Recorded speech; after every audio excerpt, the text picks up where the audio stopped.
They'd been to the moon and back.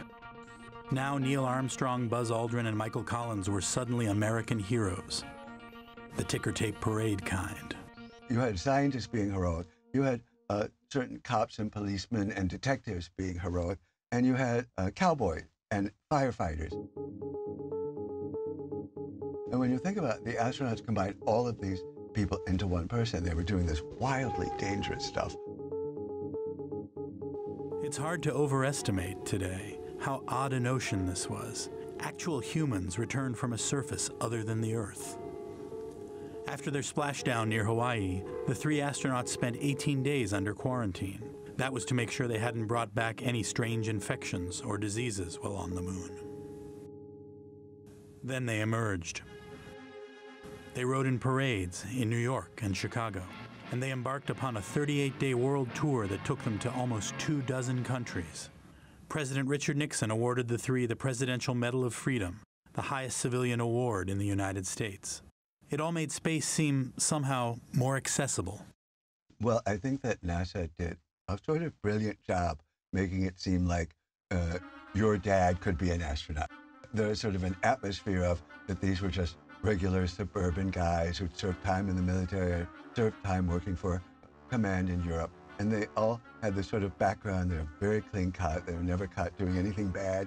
Aldrin and Collins embraced their newfound fame. Armstrong, though, didn't relish the attention.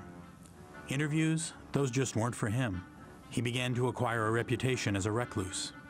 AP Aerospace writer Marcia Dunn, who named her son Neil after Armstrong, recalls trying to interview the first man to set foot on the moon. Neil Armstrong, I'd met him a couple of times, but he refused to do interviews. But then the more you know about the astronauts, the less like they are the guy next door. Neil Armstrong has this tremendous icy demeanor and distance, and pretty much never telegraphs emotion at all unless he's giving a speech.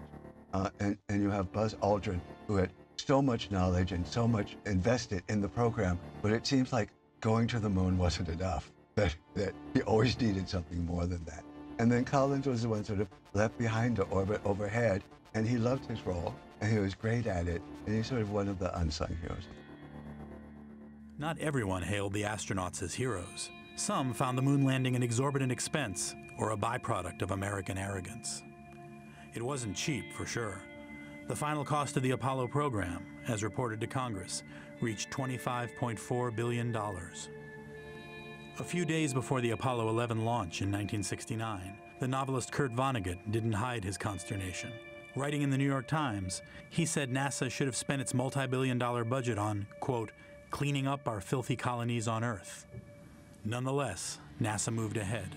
Over the next few years, until 1972, 10 astronauts would follow in the footsteps of Armstrong and Aldrin and walk on the moon. But the euphoria of that initial lunar landing could never be replicated, and public interest in space exploration began to wane.